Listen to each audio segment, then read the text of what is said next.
Masama ito, Ivan. Ang Ate Lyda mo mukhang kinulam. Ano ho? Nakatitiyak ho ba kayo, Guro? Sino namang gagawa nun sa Ate Lyda ko? Hindi ho ba't nagdadalang tao siya? Oo, Ivan. At masama ang lagay niya ngayon. Naging delikado ang pagbubuntis niya.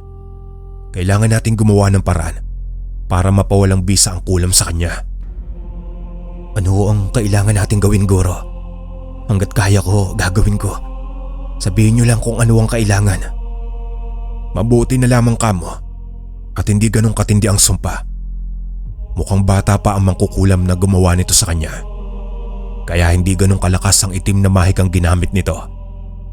Ang hindi ko lang inaasahan ay mukhang pati ang bata sa kanyang sinapupunan ay gustong makuha ng isang aswang. Paano nangyari yun, Guro? Binigyan niyo na ng protection si Ate Lyda para sa pagdadalang tao po niya, hindi ho ba? Saka paano rin ho siya tinablan ng sumpa ng kulam? Yun nga ang unang naging malaking palaisipan sa akin. Nalaman ko na lang na tinatanggal pala ng Ate Lyda mo ang pangontrang ibinigay ko sa kanya sa tuwing naliligo siya. Kaya ngayon, hindi lang siya ang maaaring mapahamak, kundi pati ang magiging apo ko. At mukhang sa inumin o pagkain niya nakuha ang lason na mula sa mangkukulam na yon. Ay, si Ate Lyda talaga oh. Ang bilis niya po kasi magtiwala agad. Ano nang gagawin natin ngayon, Guro? Isa na lang ang tanging paraan. Bibigyan kita ng misyon, Ivan. Kailangan mong umakyat ng bundok Banahaw para makuha ito. Matapos maulila sa mga magulang ang magkapatid na Lyda at Ivan, ang lola na nila ang siyang kumupkop at nagtaguyod sa kanila. Subalit bata pa sila noon nang pati ito ay dapuan ng malubhang karamdaman at mamatay. Bilang tulong sa magkapatid, naging guro ni Ivan si Tatay Benny na isang surhano sa panggagamot. Isang manggagamot na kaibigan ng kanilang lolo. Maalam sa herbal at medisina noon si Ivan, kung kaya't naging estudyante siya ni Tatay Benny. Magkasama silang pumupuksa at humaharap sa mga kakaibang nilalang na nagpapahirap sa mga kababayan nila. Kinalaunan noon ay napangasawa ng ate ni Ivan ang nag-iisang anak ni Tatay Benny na maaga ring namatay dahil sa isang aksidente. Hindi alam noon ng ate niya na nagdadalang tao na. Sa kabila ng trahedyang sinapit ng kanilang pamilya, magkatuwang si Ivan at Tatay Benny sa pag-aalaga kay Lyda upang hindi lamang ito mahulog sa matinding depresyon. Ngunit nang malaman nilang may gustong humamak dito, ginawa ng dalawa ang lahat ng makakaya nila upang maisalba ang buhay ng mag-ina. Agaton, nasan ka na? Kailangan ko ang tulong mo ngayon. Mula sa may kakahuyan, maririnig ang pagaspas ng pakpak ng isang dambuhalang ibon. Lumipad ito papunta sa direksyon ni Ivan. Ang itsura nito ay hindi pangkaraniwan sa lahi nitong isang lawin, dahil ang kulay ng nasabing ibon ay tila pilak na kumikinang sa tuwing nasisinaga ng buwan. Tuwing paglubog ng araw lamang ito nagpapakita kay Ivan. Ito ang nagsilbing kaibigan at kasangga ng binata sa tuwing humaharap siya sa panganib. Dahil sa misyong ibinigay sa kanya ni Tatay Benny, kakailanganin niya ang tulong nito. Kailangan mo kamo ang tulong ko. Anong problema, Ivan? Bakit mukhang balisa ka at hindi mapakali? Ang Ate Linda ko kasi, mukhang may kumulam sa kanya. Hindi lang yun, may gusto ring humamak sa anak niya. At hindi ka siguro maniniwala na kaori mo ang gustong umangkin sa ipinagbubuntis niya. Huwag mo akong itulad sa lahin yun.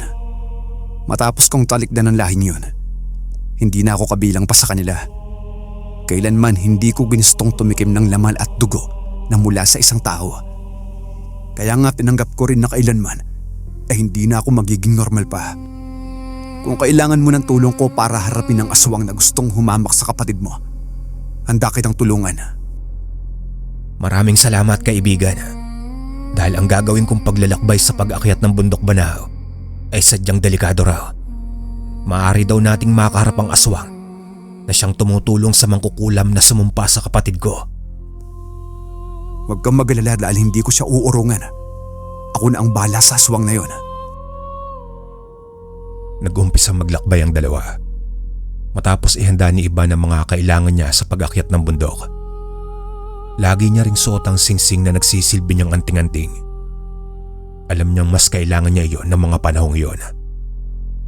Naunang lumipad papunta sa tuktok ng bundok si Agathon dahil hindi ito maaaring masinaga ng araw. Sa unang gabi ni Iban sa gubat, alam niyang may sumusunod sa kanya. Umiinit kasi ang suot niyang singsing kapag may nilalang na may masamang intensyon ang nasa kanyang paligid. Kaya lalo siyang naging alerto at mapagmasid. Ang buwan ang nagsilbi niyang gabay sa pag-akyat ng bundok sa pagsapit ng dilim. Ngunit hindi pa siya nakakarating sa kalagitnaan ng bundok nang agad na magparamdam sa kanya ang nooy alam niyang sumusunod sa kanya. Biglang tumahimik ang paligid. Maging ang panggabing insekto ay parang nahiyang humuni. Walang pagdapyo ng hangin na inaasahan si Iban. Bagamat parang nagyayelo ang kanyang pakiramdam sa tindi ng lamig na humihipo sa kanyang batok. Nangamoy masangsang din ang paligid. Indikasyon na isang aswang ang maaari niyang makaharap ng gabing iyon. Inihanda niya ang hawak na balaraw na ibinigay sa kanya ni Tatay Benny.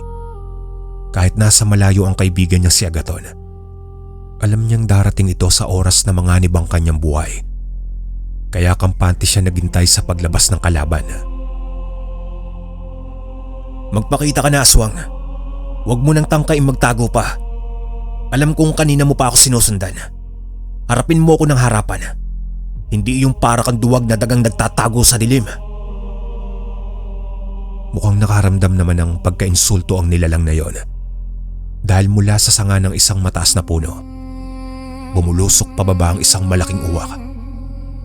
Nanatili itong nasa ere ng halos ilang metro na lang ang layo nito sa binata. Inihanda naman ni Iban ang sarili sa akmang pagsugod nito. Isang uwak? Hindi. Nasisiguro kung isa kang aswang. Isa lang ang alam kong may kakaya magpalit ng anyo bilang uwak. Kung gayon, isa ka ring abwak. Sa tingin mo hahayaan kitang magtagumpay, bata? Mapapasa akin din ang sanggol na yon. Kung hindi dahil sa utos niya, makukuha ko na sana ang bata. Sino ang tinutukoy mo? Kung ganon, magkasabot nga kayo ng mangkukulam na yon. Hinding-hindi ko hahayaang magtagumpay kayo. Diyan ka nagkakamali, bata. Hanggat hindi mo nakukuha ang tanging lunas, parehong mawawala ang kapatid mo at ang batang nasa sinapupunan niya. Anong gagawin mo? Pipigilan mo ako? Aasa ka. Kailangan mo munang dumaan sa mga kamo ko. Sandaling huminahon si Iban at umusal ng engkantasyon habang himas niya ang suot na singsing. Lalo rin iyon nagiinit hanggang sa maramdaman niyang unti-unting dumadaloy sa kanyang katawan ang malakas na enerhiya nagmumula sa singsing. Nang tumingin siya sa mga mata ng uwak na nasa ere, halos mapatras ito ng paglipad. Hindi. Nararamdaman ko ang malakas na enerhiya nagmumula sa'yo. Paano ito nangyari? Kailangan kang pigilan. Mabilis itong sumugod na parang sibat. Pinuntirya ng tuka nito ang mukha ni Iban. Subalit mabilis ding umigkas ang kamay ng binata na may hawak na balaraw. Dumaing naman at tumalsik ang uwak ng matamaan ito sa sapak. Nang mapagtanto nitong hindi ito basta makakalapit dahil sa anyo nito, kitang-kita ni Iban mula sa sinag ng buwan ang biglang pagpapalit ng anyo nito nang lumapag sa lupa. Naging isang babae ito na may nakakatakot na wangis dahil sa mahabang pilat nito sa mukha. Teka, ikaw si Amalia, ang asawa ni Wilfredo. Anong kasalanan ng Ate Laida ko para gawin niyo yun sa kanya? Hindi mo ba alam na dahil sa asawa ng Ate Laida mo, kaya tinamo ko ang pilat na ito? At hindi na rin ako maaari pang magdalang tao dahil sa ginawa ng babaeng yon. Kaya tama lang na mapas kamay ko at maging pagkain ng batang nasa sinapupunan niya. Nahihibang ka na. Kung gayon, mukhang kasalanan niyo pa rin pala kung bakit namatay ang bayaw ko. Sa sobrang galit at pagkamuhi, sinugod ni Iban ang aswang. Subalit mabilis ito nagpalit ulit ng anyo bilang isang uwak. Lumipad ito sa may himpapawid. Ngunit bago pa ito makalayo at makatakas, biglang dumating si Agathon. Nagsalpukan ng dalawa. Natigilan si Iban at nagsilbing saksi kung paano maglaban mula sa himpapawid ang dalawang ibon. Mas may kalakihan ng pangangatawan ni Agathon at mas matulis din ang mga kuko nito at matibay, kung kaya't nagagawa nitong mapuruhan ng abwak na walang ibang ginawa kundi ang umiwas at dumaing sa bawat pagsugod ni Agathon. Sa huli, bumulusok sa lupa ang katawan ng abwak. Muli itong nagpalit anyo bilang si Amalia, sugatan at tila naghihingalo na. Isa ka rin kauri ko. Pero bakit mo ako nilalabanan? Sino ka? Bakit tinutulungan mo ang batang yan? Hangal, kailanman hindi mo ako magiging kauri. Isa akong malayang mandaragit ng gubat na ito. Hindi ako katulad ng lahi ninyong nabubuhay lamang mula sa dugo at laman ng tao. Iban, tapusin mo na ang aswang na yan. Dumapo sa sanga ng puno si Agathon at pinagmasdan ng pagsaksak ni Iban ng balaraw sa dibdib ni Amalia ng walang pagdadalawang isip. Iniwan nilang walang buhay ang katawan nito at nagpatuloy sila sa paglalakbay. Matapos makuha ni Iban ang bulaklak ng isang hindi pangkaraniwang orchid sa tuktok ng isang bangin, muli siyang bumaba ng bundok. Habang nagpaiwan naman ang kaibigang si Agathon upang magpagaling sa tinamo nitong sugat. Mabilis na inihanda ni Tatay Benny ang kailangan at matapos inumin ni Lyda ang katas ng gamot laban sa kulam, iniluwa nito ang gatas na ininom nito mula sa mangkukulam. "Gagaling ka na, ate. Huwag kang mag-alala, iyo." Matapos niyang iluwa ang pinanggagalingan ng sumpa, unti-unti ring bubuti ang pakiramdam niya. Ngayon na alam na nating si Wilfredo pala ang mangkukulam, maigaganti na rin natin ang ate Lyda mo. Ang paglaban sa sumpa ay may kabayaran, iyo. Mararamdaman ito ng gumawa niyon. Nang sumunod na mga araw, nabalitaan na lamang nila Ivan ang nangyari kay Wilfredo. Matapos nitong magdusa dahil sa pagkontra nila sa ginawa nitong sumpa. Hanggang dito na lang po ang unang kwento, mga kalakbay. Punta na po tayo sa pangalawang istorya. Isa na siguro sa pinakaunang tradisyonal na pamamaraan upang mabuhay ang ating mga ninuno ay ang pangingisda. Tradisyonal at halos nangangailangan lamang ng tamang kasanayan at determinasyon. Alam ng karamihan na ang tubig ay malaking bahagi ng ating daigdig at magpasa hanggang ngayon ay hindi pa din lubusang napag-aaralan. Sabi nga ng ilan, ay mas may alam pa tayo sa kalawakan kumpara sa kaalaman natin sa ating mga yamang tubig. Kaya naman hindi na nakapagtataka na marami pang nilalang sa katubigan ang hindi pa nating nakikita, o marahil iilan pa lamang ang nakakakita. Katulad na lamang nitong karanasan ni Marco taong 1968 sa isang lugar na matatagpuan sa Cebu. Magandang araw po, Sir Proy. Tawagin niyo po akong Marco. 1968 po nang mangyari itong aking kwento. Sa mga panahong ito ay nasa isang liblib na baryo pa ako na nasasakop po ng Cebu. Malayong malayo sa kung anong meron ngayon dito sa lugar namin. Noong araw po, bago pa man ako ipinanganak at bago pa man ipinanganak ang mga magulang at ninuno, pangingisda na talaga ang pangunahing libangan at hanap buhay sa aming lugar. Mayaman ng mga yaman tubig sa amin at sagana sa biyaya ng kalikasan. Pero kagaya nga ng sabi ng karamihan, lahat ng sobra ay masama at lahat ng pagmamalabis ay may kaakibat na kaparusahan. Kagaya nga po ng nangyari noong taon ng kwento kong ito. Marco, nabalitaan mo ba? Aalis na daw dito sa baryo natin sila Veronica. Sabi daw kasi ng tatay niya, isinumpa daw ang lugar natin. May salot daw ang naririto at unti-unting pinapatay ang kabuhayan ng mga tao. Sabi pa nga ni Mang Andres, di daw magtatagal, mag-uumpisa ng mamatay ang mga tao dito. Sa tingin mo, totoo kaya yung sinasabi ni Mang Andres? Alam mo, Marlon, huwag kang masyadong magpapapaniwala sa mga hula ni Mang Andres. Alam mo naman, di ba? Halos 9 sa 10 hinulaan niya, hinding natutupad at mas madalas pang kabaliktaran ang nangyayari. Tugon ko naman kay Marlon.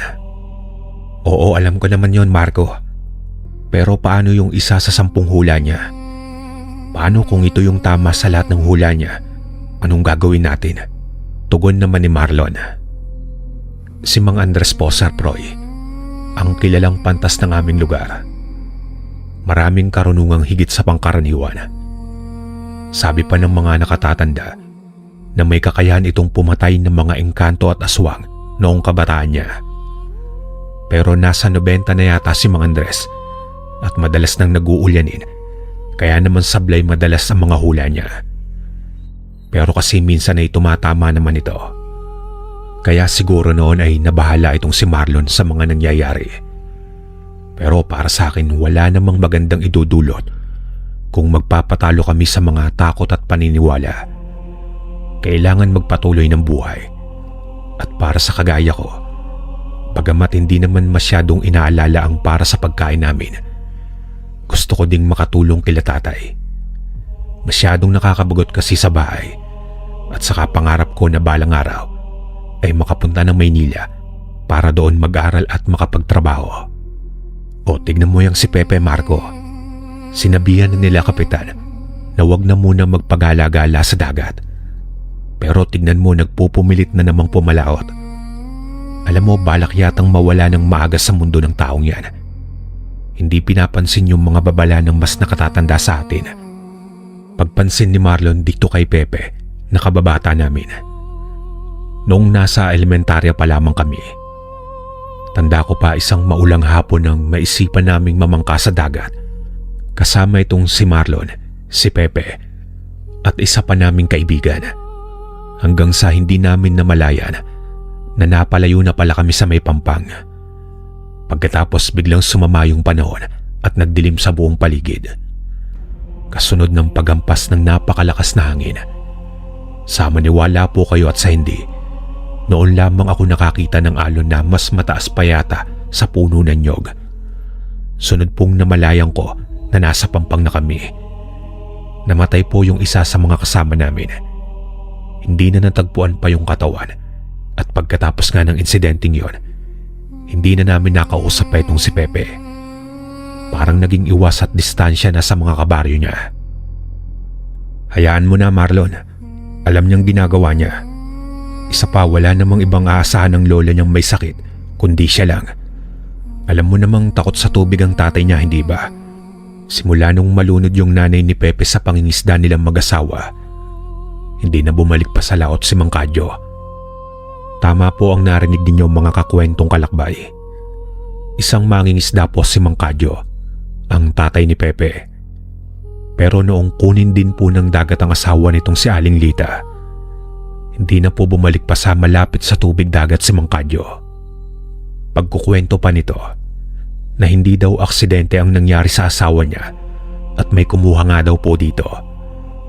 Sabi niya, Serena, pero nakakatakot daw at mukhang halimaw.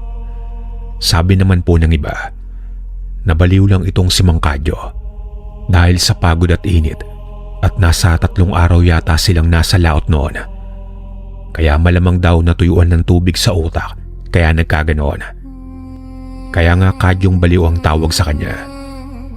Pero tingin ko naman po normal siya kasi normal namang kumilos at magsalita. Basta hindi lang tungkol sa dagat. Kaya nga po dahil doon, itong si Pepe na ang nagtataguyod sa kanilang pamilya. Hindi na din po nakapag-high school at ginugol na lamang ang oras sa laot. Madalas kasama siya sa malalaking bangka. Pero simula nang ipagbawal ng kapitan namin ang pagpapalaot, palagi naming nakikita itong si Pepe na palihim na pumapalaot, dala ang napakaliit niyang bangka. Di nga po namin alam kung paano niyang nakakayang magtungo sa dagat nang mag-isa. Kaunting hampas lang sa bangka niya, siguradong lalamunin siya ng dagat. Pero sa tuwing babalik ito sa pampang, maayos naman siya at may mga huling isda pa nga. Tila pa napaisip ako na parang naging pabor pa nga sa kanya ang delubyong naganap sa lugar namin. Siya lang ang nakikinabang sa mga yaman ng dagat. Alam mo, Makoy, hindi naman sa pinag-iisip kita. Pero sa tingin ko may sa demonyo yang si Pepe. Siguro may kinalaman siya sa nangyayaring delubyo dito sa lugar natin. Baka siya yung salot. Wika ni Marlon. Sos, ano ka ba naman, Marlon? Masama yung iniisip mo. Isipin mo nga kung siya ang salot. Bakit nandito pa sila? Bakit nagtsatsaga siyang mangisda kung may kapangyarihan naman siya? Alam mo, wala lang talaga silang pagpipilian. Wala naman silang malalapitan dito sa baryo natin at magugutom sila kung hindi niya yung gagawin. Dapat nga maawa ka sa kanila kasi meron tayong makukuhanan ng ikabubuhay sa mga taniman natin. Sila naubos na yata ang pera nila at lupa sa kabebenta nila dahil sa sakit ng lola niya. Tapos hindi pa matino yung tatay niya. Kaya kahit ako man, Marlon, kung ganyan ang sitwasyon ko, baka kahit nakaabang ang mga halimaw sa dagat, baka susubukan ko pa din manghuli ng isda. Ang mabuti pa, halika na. Mamitas na lang tayo ng mga prutas doon sa taniman nyo at saka pahingi ako ng nyog. Pinakuha na kasi ng tatay itong 2 puso ng saba doon sa likod bahay namin. Gulayin ko lang sana. Tugon ko naman kay Marlon. Habang papalayo naman po kami sa may dalampasigan, tanaw ko po itong si Pepe. Nakatingin po sa direksyon namin. Ipinagpalagay ko na nagkataon lamang ito. Kaya naman nagtuloy na kami sa pupuntahan namin ni Marlon. Madagdag ko lang po pala na umpisa ng maranasan namin itong tinatawag na sumpa at delubyo sa lugar namin. 1 buwan nang hindi namin nakikita ang araw. Palaging makulimlim at parang nagbabadya ang ulan kahit hindi naman po itong bumabagsak talaga. Isang hapon noon, matapos sa mga gawain ko sa bahay, nakaugalian ko na ang magpahangin sa malapit lang sa dalampasigan. Konting distansya lang sa bahay namin. Pero basta narinig ko lang ang alon at ang pag-ihip ng hangin. Sa kakalakad ko, hindi ko naman po napansin na napunta na pala ako na malapit sa may dalampasigan at di ko din napansin ang pagdating ni Pepe. Mukhang malalim ang iniisip mo, Marco. Di ba delikado dito sa may dalampasigan? Bakit ka naririto? At mag-isa ka pa. Mamaya baka dukutin ka pa ng mga magindaran ng karagatan. Wika ni Pepe sa akin. Pasensya ka na, Pepe, hindi ko napansin eh. Medyo lutang lang. Pero mukhang nakarami ka na naman ng huli ngayon. Hindi ka ba natatakot sa karagatan? Paano pala kung totoo yung magindara at ikaw naman ang matsyempuan? Alam mo, hanga ako sa'yo, Pepe. Pero mag-iingat ka din. Kawawa kasi ang lola mo kapag pati ikaw ay nawala. Puna ko dito. Malapit kasi kami magkaibigan kahit bibihira kami mag-usap. Ano ka ba, Marco? Huwag kang mag-alala. Simula noong nangyari sa atin yung aksidente, parang pakiramdam ko parte na ako ng dagat. Alam mo yung parang palagi akong tinatawag nito. Pero hindi ko naman maikwento sa iba. Baka kasi isipin nila baliw ako at kagaya ako ng tatay ko. Huwag mo na lang maikwento sa iba at ayokong kung ano pang maririnig ko. Siya nga pala, Marco. Di ba paborito mo itong pugita? 4 itong nahuli ko, kaya sa iyo na itong isa. At saka may nakuha din akong ilang matatabang isda. Wika ni Pepe. Yun lamang po talaga ang pinagtataka ko. Kasi sa ilang beses na nagtutungo sa dagat si Pepe, palagi siyang ligtas na ipinagpapasalamat ko naman at hindi siya nawawalan ng huli. Pagkatapos nun ay naghiwalay naman na kami ni Pepe at nakasalubong ko si Marlon. Aba, Marco, pare, ang tataba niyang isda mong dala. Saan mo ba nabili yan? Baka naman pwedeng pahingi kahit yung buntot lang yan at saka mga galamay niyang pugita. Matagal-tagal na din akong hindi nakakatikim niyan. Hindi ko naman sinabi kay Marlon na mula kay Pepe ang mga dala ko. Alam mo, Marlon, huwag ka na magtanong pa kung saan ko nabili ito. Hindi mo naman babayaran eh. Sige na, sumama ka sa akin sa bahay. Lilinisan ko lang ito, tapos kumuha ka kung gusto mo. Tara na, gutom na ako. Alam mo, nilagyan ko ng sili yung puso ng saging, kaya sigurado matutuwa ka. Tugon ko naman kay Marlon. Sanay na po ako sa ugali ni Marlon mga kakwentong kalakbay. Alam kong kapag hapon na at lumapit ito sa akin, Manghihingi na ito ng ulam. Normal lang naman po yun sa baryo namin noong araw. Abutan ng ulam, bigayan ng kung ano lang na maaaring pagsaluhan. Nako Marlon, alam ko na naman ang pinunta mo dito. Huwag mo nang itago yung mangkok sa likod ng salawal mo at ilabas mo na. Eto at madami naman ang niluto ng anak kong si Marco. Kumuha ka na. At saka ikaw naman anak, mukhang masarap yung mga dala mo. Amin na at ng malinisan, iadobo natin tong pugita at yung isda naman sabawan natin na makahigop naman tayo ng mainit na sabaw. Abay puro na lang kasi tayo gulay at sawa na din ako sa baboy. Magkakaalta presyon pa tayo nito. Wika ng aking tatay. Pangunahing pinagkakakitaan ni tatay ang dagat. May 5 kaming bangka. Pero lahat yon nakatenga. Pero sa kabila nun, hindi naman ininda ng pamilya namin ang problema. May mga pataniman kasi kami at saka may tindahan din. Kagaya nga po ng sabi ko, mas mapalad kami kaysa kay Pepe kasi nga po may iba pa kaming hanap buhay. Maraming salamat ho Mang Julio dito sa ulam. Kamusta nga rin daw po pala kayo sabi ni tatay. Kailan daw po ba kayo ulit magiinuman at natutuyuan na daw po siya ng lalamunan Alam niyo naman po karugtong po yata ng bituka niya ang alak. Kaya nga po lagi silang nag-aaway ni nanay Sagot naman itong si Marlon sa tatay ko. Alam na alam nito kung paanong ililiis sa mga usapan. Nasanay na lang din po kami sa ugali niya. Parang kapatid ko na din kasi. Siya nga pala Marlon, huwag kang masyadong magpapagabi dito. Sabi nila kapitan, may nakita daw na hindi kilalang lalaki doon sa may daan pauwi sa sityo nyo. Hindi naman sa sinasabi kong masamang tao yon. Pero bigla na lang daw nawala nung sundan ng mga tanod. Mahirap na. Baka nangunguha ng mga bata dito sa baryo. Uso kasi yung mga sindikatong dumadayo sa mga probinsya para manguha ng tao. Tapos kukunin yung mga laman loob nila para ibenta sa mga mayayaman. Sa narinig po namin ay natakot kami. Mas nakakatakot pa ito sa kwento tungkol sa Magindara na sa tubig lamang nagpapakita. Itong mga mandurukot nasa kalupaan at gumagala. Kita ko namang tila na tahimik si Marlon. Alam mo Marco anak, ang mabuti pa samahan natin itong si Marlon pauwi sa kanila. Baka maihipa yan sa salawal niya sa takot kapag mag-isang naglakad. Teka lang at magdadala ko ng alak para kay pare.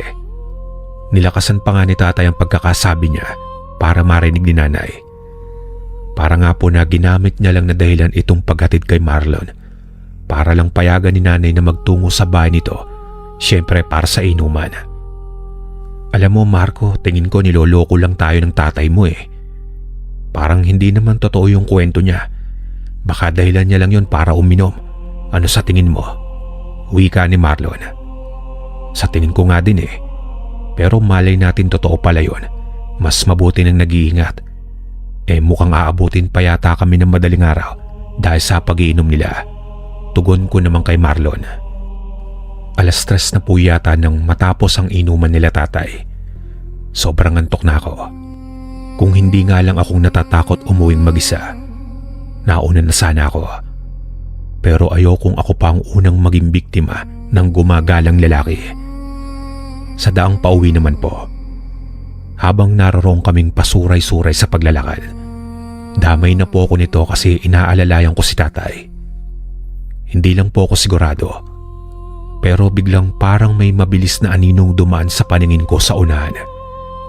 Pagkatapos nagtahulan na yung mga aso, yung ilan umaalulong pa at nakakatakot talaga. Pero ligtas naman po kaming nakarating sa bahay. Nang sunod na araw naman ay kagaya ng mga ordinaryong araw lang din. Tahimik, malamig ang simoy ng hangin at makulimlim ang karagatan. Pero ang akala kong normal na araw ay hindi pala. Marco, hoy, lumabas ka na ba? Nabalitaan mo na ba yung nangyari kay Mang Tomas? Inatake daw ng mabangis na hayop. Patay at tuwak-wak yung tiyan. Natagpuan doon malapit sa bangka niya. Alam mo, sabi ni tatay, gawa daw yun ng Magindara. Hindi kasing nakinig si Mang Tomas. Ginaya si Pepe, nagbalak pumunta sa laot. Ito ang balitang hatid sa akin ni Marlon sa paggising ko. Nagkagulo nga po ang aming baryo sa pangyayari. Iba-iba ang paniniwala ng mga tao, lalo na ng matatanda. Mas marami sa kanila ang pinaniniwala ng sumpa ng dagat, ang kamatayang hatid ng mga magindara. Kaya po mas lalong naging mahigpit ang kapitan sa pagbabantay sa dalampasigan.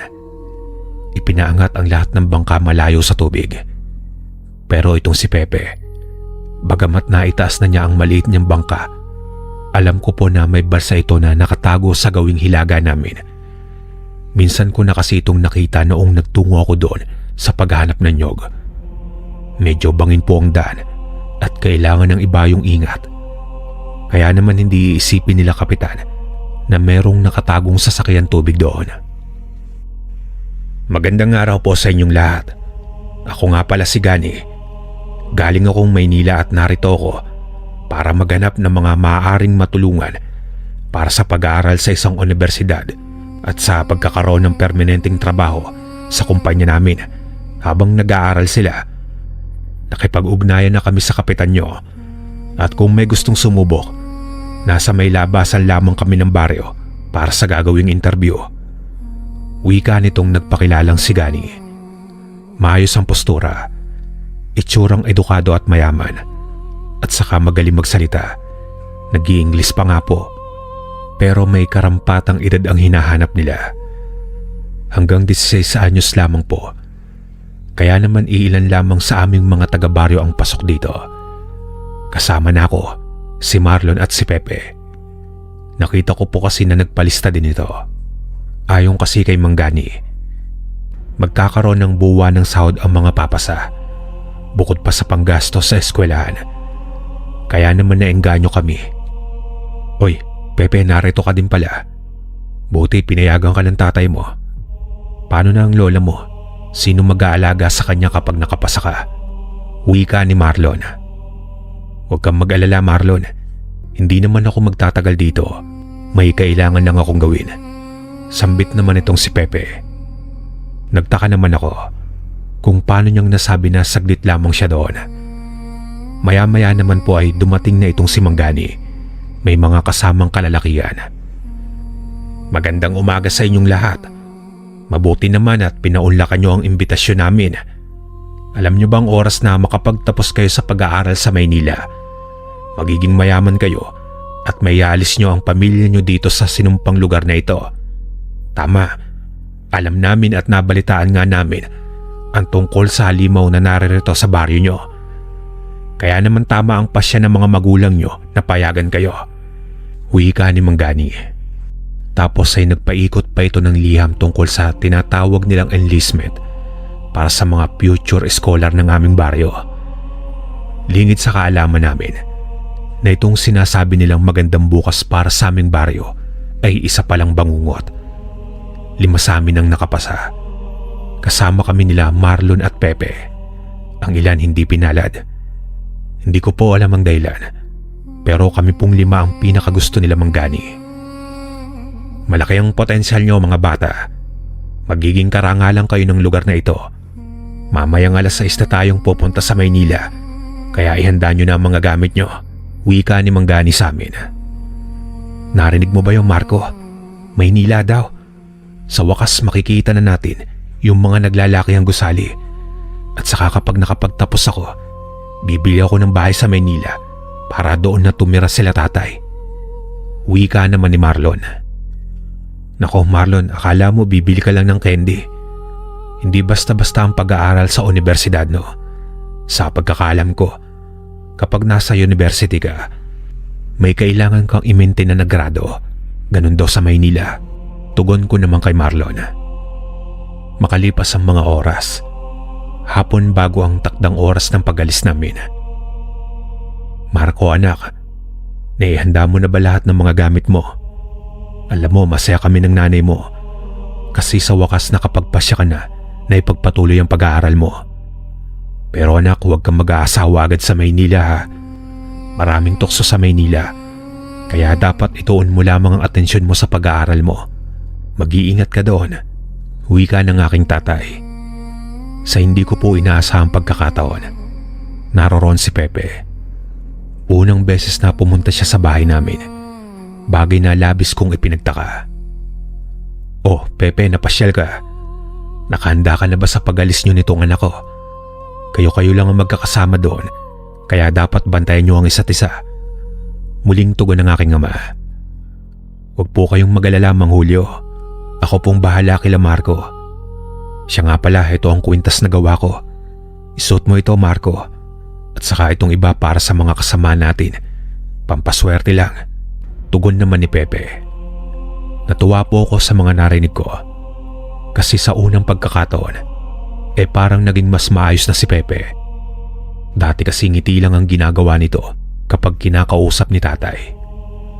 Hanggang sa sumapit po ang gabi, tanaw na namin at nakabang itong si Manggani. "Mga bata, mabuti at sakto kayo sa oras. Halika kayo, aalis na tayo," wika ni Manggani. Ni sa hinuha, hindi man lang po namin inakala ang isang bagay na labis naming kinatatakutan at siya din palang mangyayari sa amin. Dahil sa kalagitnaan po ng biyahe namin, habang nasa likod kami ng sasakyan, biglang naglabas ng kakaibang usok yung sinasakyan namin. Nawalan po kami ng malay at nang magising kami, bahagya pa akong nahihilo nang maramdaman ko ang pag-uga ng sinasakyan namin. "Marlon, Pepe, gising. Nasa na kaya tayo?" Wika ako sa dalawa. "Ang sakit ng ulo ko, Marco. Teka, nasa sasakyan pa din ba tayo? Bakit parang sobrang lubak naman ito at nakakalula?" Tugon naman ni Marlon. "Nasa barko tayo. Wala na tayo sa kalsada. Hindi nga ako nagkamali. Tama ang bulong sa akin ng dagat." Wika naman ni Pepe. "Teka, anong ibig mong sabihin, Pepe? Anong bulong sa'yo ng dagat? At saka bakit tayo nasa barko?" Tugon ko naman kay Pepe. "Sir Proy, hindi naman po ito yung malaking barko talaga. Parang lancha lang na mas maliit ng konti sa mga yate at saka luma at amoy kalawang. Bukod sa amin, dinig ko pang ilang mga taong naroroong tila nakakulong. Hanggang sa magsalita ang isa sa mga naroroon na tawagin nating Obet. Mga pirata sila, mga sindikato. Hula ko, pinangakuan kayo ng magandang buhay sa Maynila. Tama ba? Mga kasinungalingan lahat yon. Mga sindikato silang kumukuha ng tao para sa mga laman loob. Mga ibinebenta sa mayayamang banyaga. Pagkatapos yon, yung karne kinakain nila. Huwag niyo nang tangkain pang magpumiglas. Walang makakatakas sa kulungang ito. Marami na sumubok, pero namatay lang din. Wala nang pag-asa oras na maisampa nila dito sa barko nila." Wika ng lalaking tawagin nating Obet. Sinigundahan naman ito ng isa pa na nagngangalang Crispin. Tama siya. Mas matagal na ako sa sino mang naririto. At alam nyo ba, ang tanging paraan para makaligtas dito, dalawa lang. Una ay kung mamamatay ka bago ka nilang hiwain. At ang pangalawa, kailangan mo magkasakit. Hindi nila kinukuha para hiwain ng mga taong may sakit. Aantayin muna nilang gumaling ito. At kapag malusog ka na ulit at sinabi ng doktor nila na pwede ka na, saka kanilang kakatayin. Mapalad pa ako. Kahit ako hindi ko alam na may sakit ako. Nalaman ko lang nang may sakay na ako dito sa barko. Komplikasyon. Sakit sa baga at sa bato. Sabi ng doktor nila, gagaling pa din ako kaya hindi pa nila ako pinapatay. Gusto pa nila akong mapakinabangan kapag magaling na ako. Wika ni Crispin. Nanghina po ako sa mga narinig ko. Kita ko kasi ang ilan sa mga naroroon na wala ng mga paa. Ang ilan bulag na. Bawat isa may kulang sa katawan. Tila inuunti-unti nila. Depende sa kailangan nilang ibenta.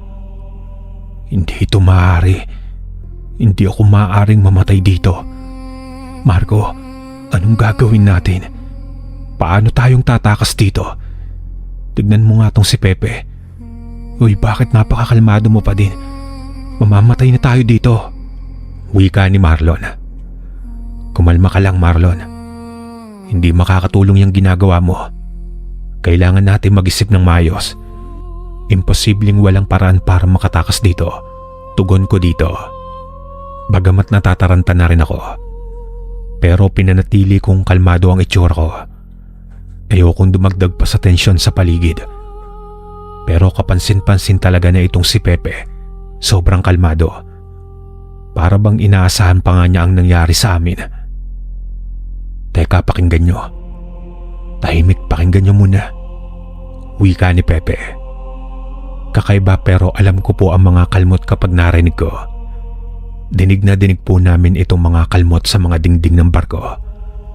Parang akalain mo pang may taong naroroon. Pero ilalim yun ng tubig at dire-diretso ito sa ginagawang pagkalmot at pagkatok sa barko. Sa tingin mo ano kaya yan, Pepe? Isda o pating?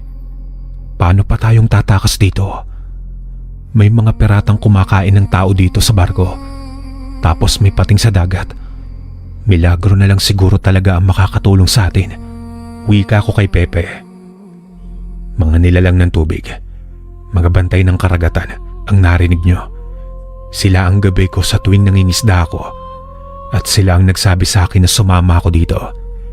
Hindi ko inasahan na ganito ang sitwasyon basta ang sinabi nila, sumama ako kila Manggani. Huwag kayong mag-alala, gagawa ako ng paraan. Hindi naman namin maintindihan at hindi ko alam kung nagbibiro itong si Pepe. Masyadong tuliro ang isipan ko at saka papanong mahuhulaan niya na may barko doon maliban na lang kung nakita na niya ito dati pa. Bago akong ipasok dito sa ilalim, nasilip ko pa ang maliliit na bangka na nasa gilid ng barko.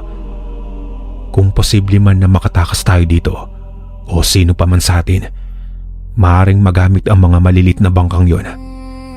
Sa mga sinabi nitong si Obet, tila mas nagkaroon kami ng pag-asa. Ang kailangan na lamang namin ay makalabas sa kulungan. Pero paano? Tinig namin ang mga kalalakihan sa taas na nagtatawanan pa. At kung hindi pa ako nagkakamali, armado ang mga ito. Baka bago pa man kaming makain ng mga pating, itong mga pirata ang makapatay sa amin. Maya't maya kaming nakikiramdam sa mga taong nasa taas.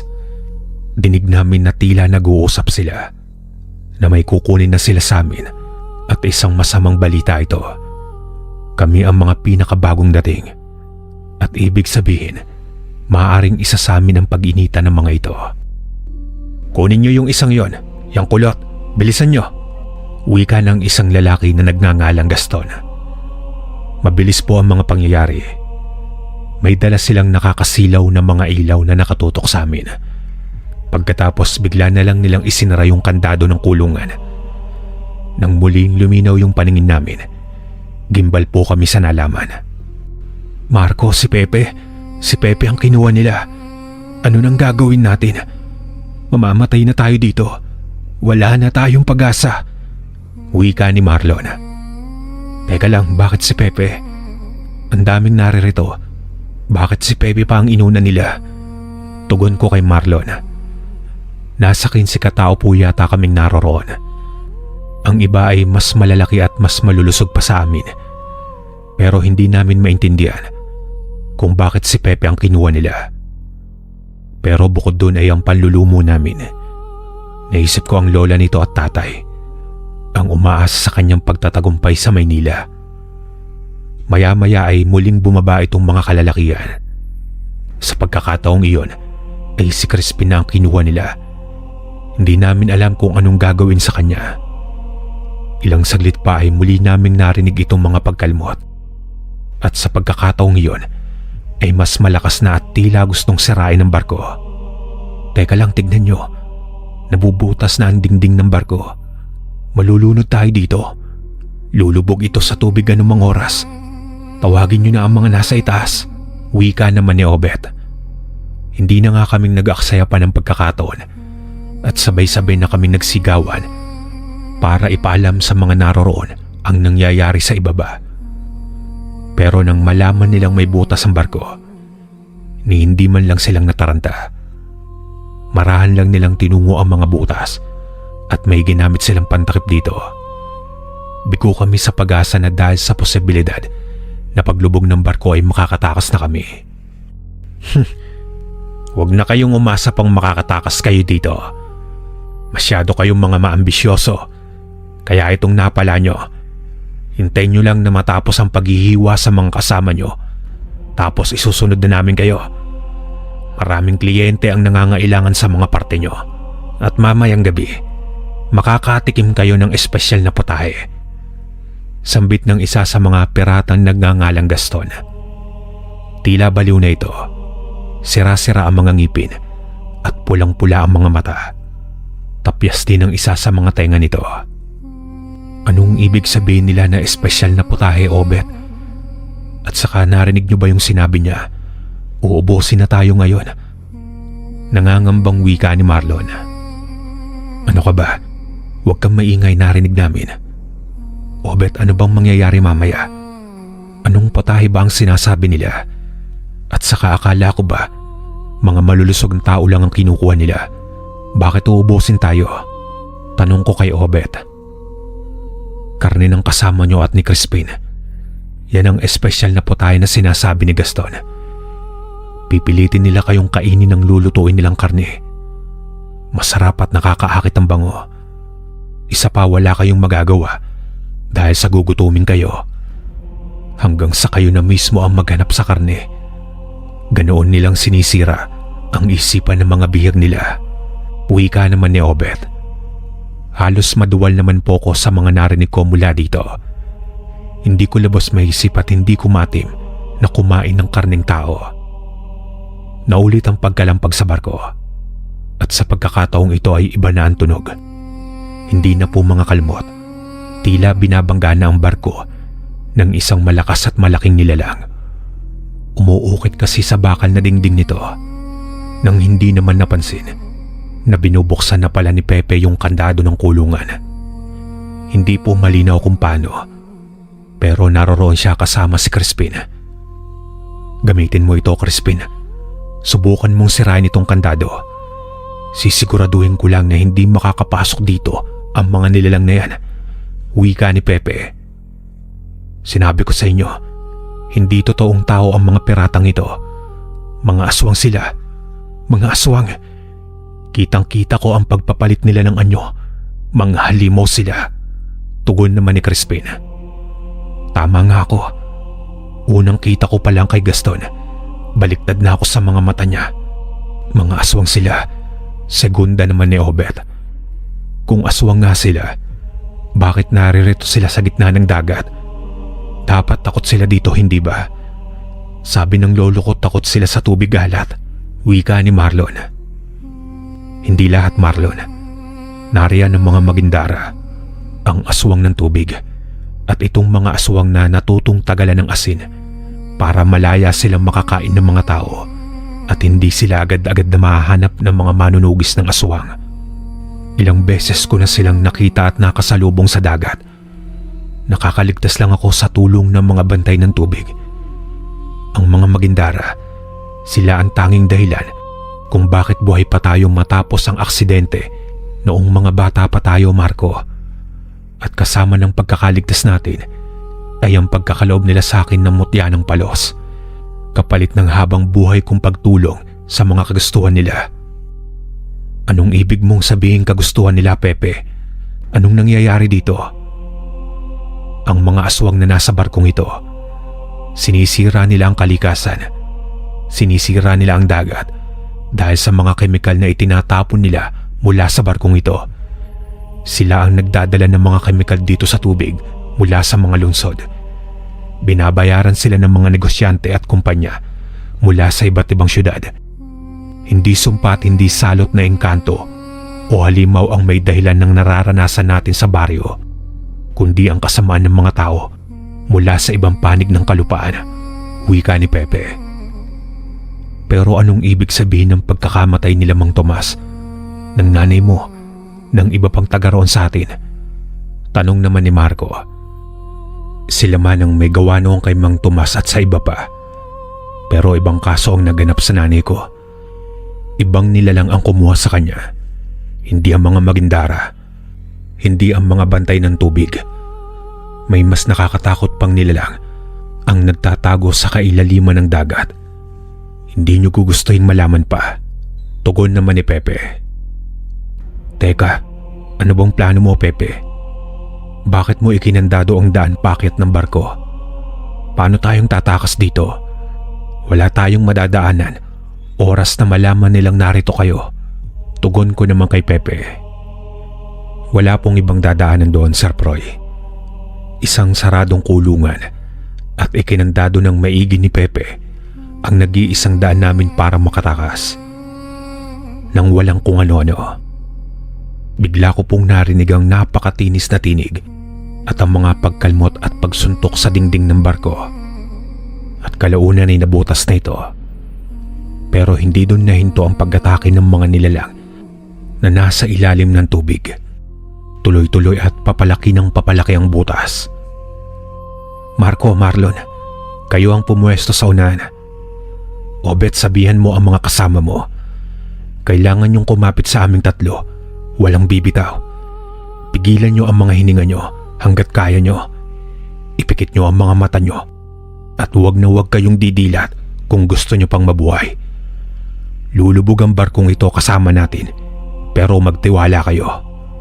Sambit ni Pepe. Hindi namin alam kung paano at bakit siguradong sigurado siya sa mga sinasabi niya. Pero ano nga ba ang ibang pagpipilian namin sa pagitan ng kamatayan at pagkakaligtas, diba? Tuluyang lumaki ang sira ng barko. Nalubog sa tubig ang lahat na nasa kulungan. At aaminin ko po, hindi kong ipinikit ang mga mata ko. Kitang-kita ko po na nilapitan ako nitong tila isda na parang tao. Hinablot ako nito sa damit ko. Habang nakakapit sa braso, kamay at mga paa ko ang mga naroroong nakakulong. Dito na muli akong tumingin sa harap ko. 3 nilalang ang naroroon. Dito akong napapikit at hinila nila kaming walang kahirap-hirap papalabas sa barko. Mabilis na parang akala mo pa na walang tubig ang naroroon. Hindi ko po alam kung ganong katagal akong nagpigil ng hininga ko hanggang sa marating namin ang Pampang. Ayos lang ba kayo, Marco, Marlon? Magsalita kayo. Bilis dito kayo. Kailangan nating makahanap ng matataguan. Muling sambit ni Pepe. Pero bakit pa? Nakatakas na tayo. Lumubog na ang barko ng mga aswang. Bakit pa tayo magtatago? Marlon, ang ingay mo. Tignan mo kung nasan tayo. Nasa isla tayo, Marlon. Hindi pa tayong ligtas. Manahimik ka naman minsan at puro ka nalang bunganga. Uwi ka ako dito. Sa inis ko ay nakagalitan ko nga itong si Marlon. Ano ang mga humila sa atin? Nakita ko silang saglit. Hindi silang mga ordinaryong isda lang, Pepe.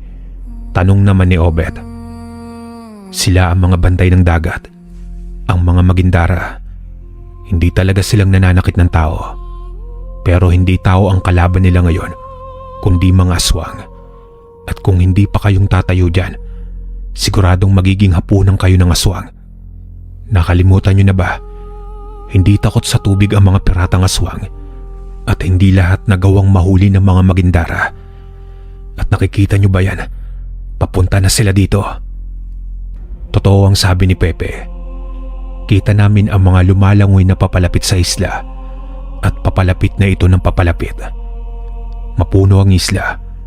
Pero alam kong hindi iyon kalakihan. At kung hindi kaming makakahanap ng pagtataguan, siguradong katapusan na namin. Ayon pa kay Pepe, hindi maaaring kumuha ng higit sa isang biktima ang magindara. Kaya itong papalapit sa amin ay mga pinalad na aswang. Tignan nyo, may batuhan sa unahan. Siguradong may matatagpuan tayo doon. Bilisan nyo. Hindi ito ang oras para matulala kayo dyan. Wika ni Crispin. Sir Proy, ipagpaumanin nyo po. Pero sa pagkakataong iyon, hindi ko po inisip ang magligtas ng ibang tao. Naging makasarili ako at ang tanging iniisip ko lang ay ang makaligtas kaming magkakabaryo at bahala na yung iba. Nakita kong may mga naiwan sa dalampasigan pero hindi ko na po itong nilingon pa. Sumunod na ako kila Pepe. Tila kahit sila Pepe ay ganun din ang nasa isipan. Hindi na niya binalikan pa ang mga naiwan doon. Sa aming 15 katao, 10 lang yata kaming naroong magkakasunod sa batuan. Hanggang sa matagpuan po namin itong maliit na butas kung saan ipinagsiksikan na namin ang mga sarili namin para lang makapagtago. Teka lang, tulungan niyo ako dito. Kailangan nating matakpan ang daang ito. Kailangan maitago natin ang amoy natin. Hindi ko kayong makakayang tulungan lahat at huwag niyo nang asahan pa na makasunod yung 5 naiwan sa dalampasigan. Wala nang pag-asa pa sa kanilang 5. Ipapahamak lang nila tayo. Ilang minuto na lang bago mawalan ng gana ang mutya ng palos sa pagtatago sa ating presensya. Kaya tulungan niyo ako dito. Wika ni Pepe. Heto, sapat ang batong ito para maharangan ng daan, Pepe. At saka manunggal ang halamang ito. Kung tama ang pagkakatanda ko, mabisa ito laban sa aswang. Sana lang tatablan pa sila nito. Tugon naman ni Obet. Mabuti na lamang at may alam din si Obet tungkol sa mga pangontra sa aswang. Ang ginawa nila, hinila itong mga manunggal. Iniharang nila ito sa butas sa ibabaw ng batong harang nito. At ilang minuto nga lang po ay naroroon nang narinig namin ang mga takbuhan, ang mga pagangil at sigawan. Alam ko na po na yung mga kasama namin bihag ang mga yon. Tama si Pepe. Kung inantay pa naming makahabol sila, pati kami ay natunton ng mga aswang. Lumampas lamang sila sa amin. Di ko po malilimutan yung panginginig ko noon na parang bibigay na yung tuhod ko. Wala na sila. Maaari na kayo magpahinga. Pero walang gagawa ng ingay. Sensitibo ang mga pandinig nila. Wika ni Pepe. Pepe, paano tayong tatakas sa islang ito? May naisip ka na bang paraan? At saka bakit kami nitong si Marlon ang nilapitan ng mga magindara? Tanong ko naman kay Pepe. Hindi sa kung ano pa man, Marco. Pero kayong dalawa lang ni Marlon ang nagsuot ng kwintas na bigay ko. Yung dalawa pa ay hindi naniwala sa akin. Tanging ang may suot ng kwintas na yan ang kayang hawakan ng mga magindara na hindi nilang naaapektuhan ng hipnotismo. Ang pagtitig sa mga magindara ay nangangahulugan ng kamatayan. Pero sa tulong ng kwintas na yan, nagawa niyong maprotektahan ang mga nasa likuran niyo.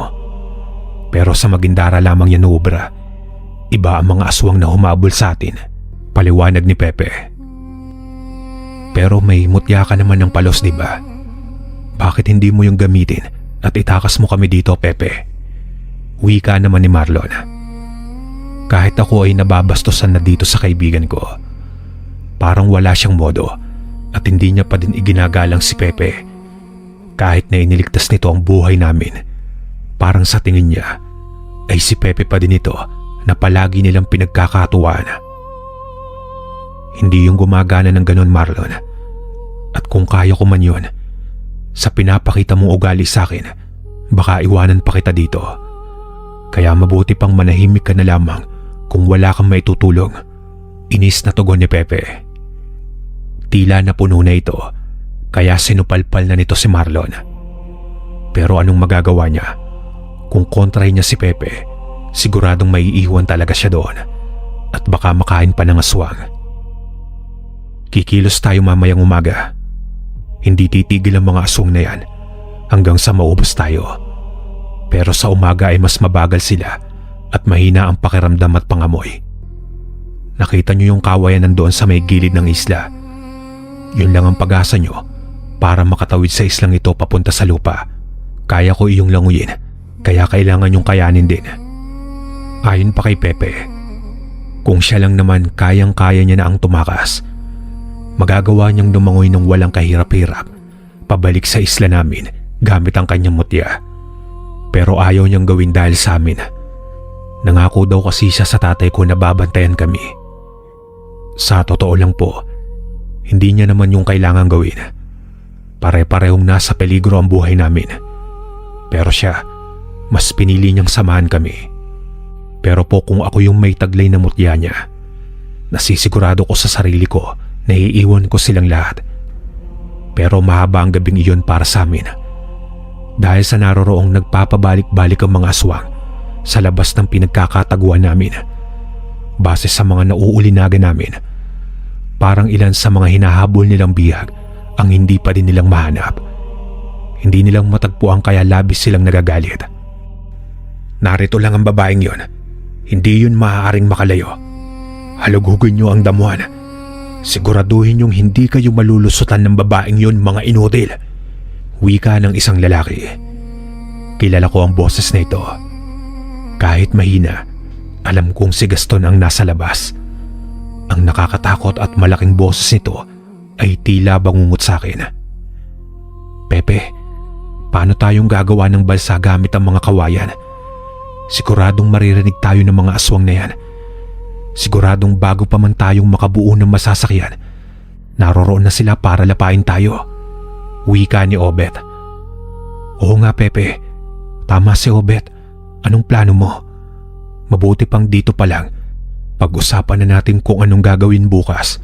Oras na marating natin ang kawayanan. Wika naman ni Crispin. Pepe, may plano ka na ba? Kapos tayo sa oras kung isang buong balsa ang gagawin natin. Wala din tayong mga armas na panlaban sa mga aswang. Wika ako naman kay Pepe. Nang bigla naman akong napahinto sa pagsasalita. Naisip ko na oo, may mga manunggal sa labas. Maaari naming dalhin ang mga ito at ipalibot sa kung saan mang kaming mapunta para gumawa ng balsa. Sa ganong paraan siguradong mapipigilan ang paglapit ng mga aswang. Alam niyo po yung pakiramdam, mga kakwentong kalakbay, na parang tama na yung naisip mo, na parang ito na yung sagot sa problema namin, pero hindi pala. Pangontra lamang ang manunggal sa mga aswang para umiwas sila at hinding pansinin ang lugar kung nasan itong nakatanim. Pero nasaan yung tao ang mga aswang sa umaga? Hindi gagana sa kanila ang manunggal. At hindi nyo kailangan gumawa ng isang buong balsa. Kailangan nyo lang ng magkapares na kawayan. Isang mahabang magkapares na kawayan. Ako nang bahala sa paghila sa inyo. Kailangan nyo lang ang makakapitan at pampalutang. Madali lang kasing pumutol ng kawayan gamit itong punyal ko at mga batong naririto. Ang gagawin nyo lang ay maging handa at oras na matumba ang mga kawayan. Kayo, Marco at Marlon, ang kailangan mauna sa dagat. Kayo lang ang hindi sasalakayin ng mga magindara. Hindi na akong maaaring humingi pa ng tulong sa kanila sa kapakanan nyo. Kaya kailangan kong itulak kayo pabalik sa kalupaan. Mahabang paliwanag ni Pepe. Kung gayon, latag na ang plano. Kailangan lang natin masigurado na hindi maantala ang gagawin ni Pepe. Crispin, tayong dalawa ang magiging bantay ni Pepe. Sino mang lumapit at sumugod sa kanya, alam mo na ang gagawin.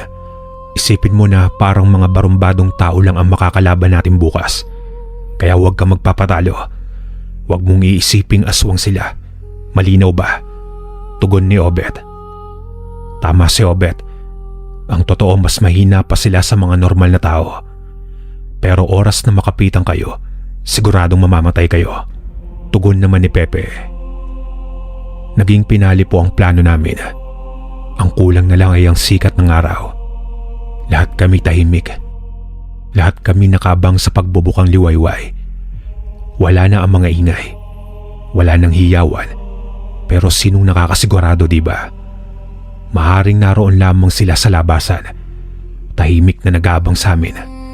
Kaya naman hawak na namin itong mga bato. Anumang saglit ay magliliwanag na. Hanggang sa sumapit ang bukang liwayway. Dito na kaming bumuelo papatakbo sa may kawayanan. Malinis ang labas. Walang mga aswang. Pero kita ang bakas ng mga dugo at mga putol na damo at halaman. Dito hindi na nagsalita pa si Pepe. Mabilis siyang tumakbo. Walang hinto. Kaya kailangan naming sumabay. Hindi pwedeng maiwan kasi mataas ang mga damo. Oras na hindi mo makita kung saan silang lumiko. At kung hindi ka magaling sa magtukoy sa lokasyon, siguradong maliligaw ka. Sa pananabik at kapalpakan nitong si Marlon, napasigaw siya sa pagturo sa mga kawayan. Pepe, nandito yung mga kawayan. Bilisan nyo. Sigaw ni Marlon. Pero hindi yun ang tangkang puntahan ni Pepe. Bagkus yung kumpul ng matataas na kawayan na malapit sa dalampasigan. Dito na gumuho ang lahat dahil sa mga nakakatakot na hiyawan. Narong nagpapahinga lang pala ang mga aswang, nasa mga puno at marahang nagsibabaan. Kahit kailan talaga pahamak ka, Marlon. Tignan mong ginawa mo. Sabi ni Pepe walang maingay, walang sisigaw, pero anong ginawa mo? Wika ako kay Marlon. Nag-aalanganin kami. Kita ko na mas binilisan na ni Pepe ang takbo, pati sila Obet at Crispin. Agad nitong inumpisa ng pagpuputol sa kawayan. Pumosisyon na din ako sa pag-aabang para sa pagputol nito at sila Crispin sa pagbabantay naman.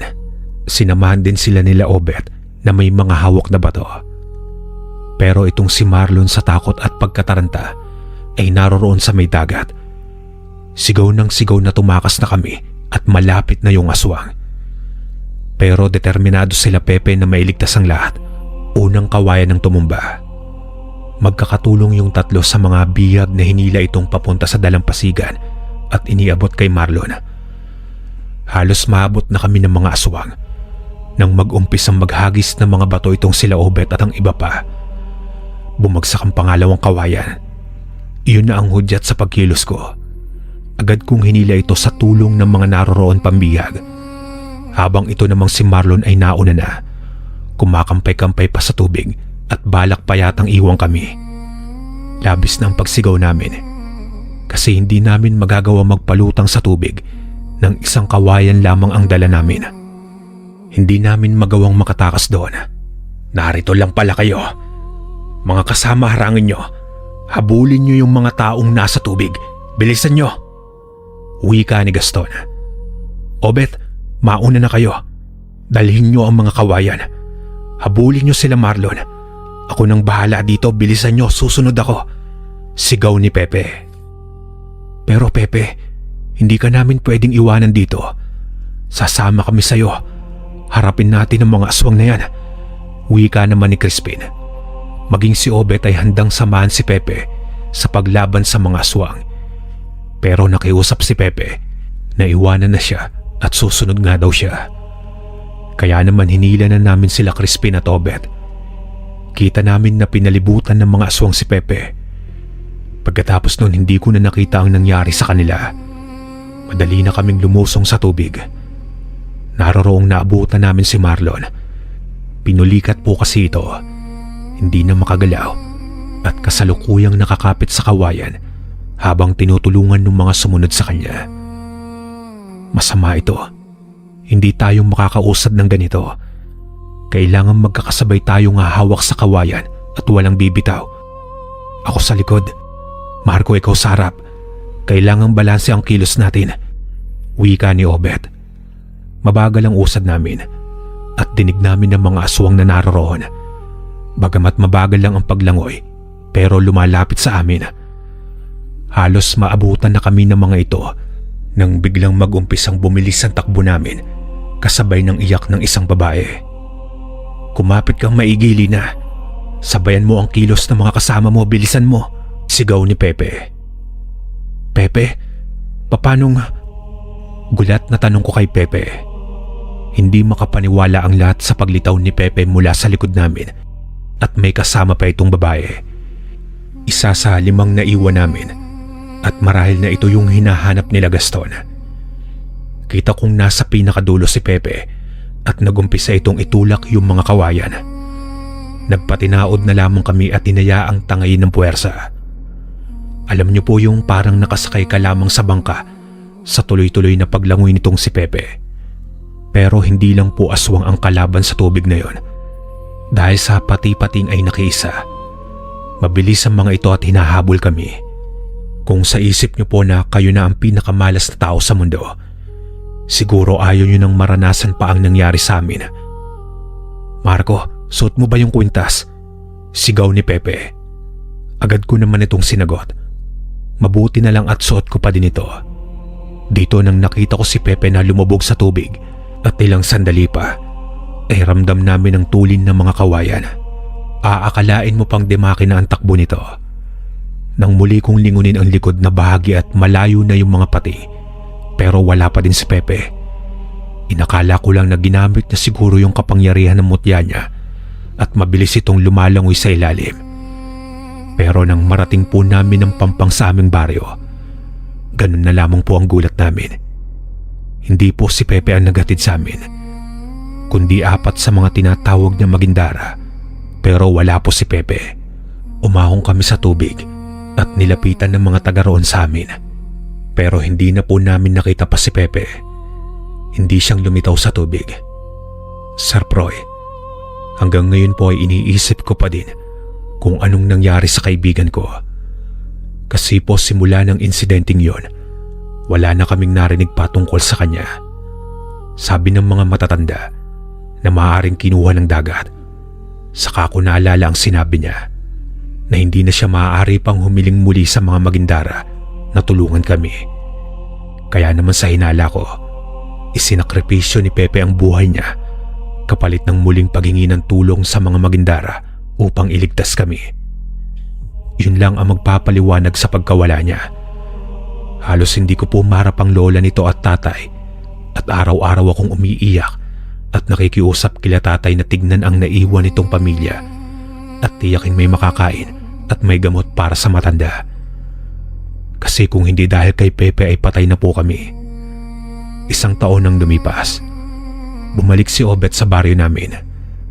Naroon siya para kunin ang ama at lola ni Pepe.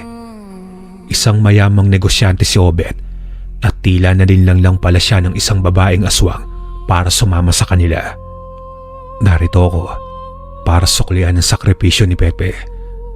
Ako nang bahalang tumingin sa ama at lola niya. Kung kailangan ng doktor ng matanda at nitong ama niya, sagot ko na.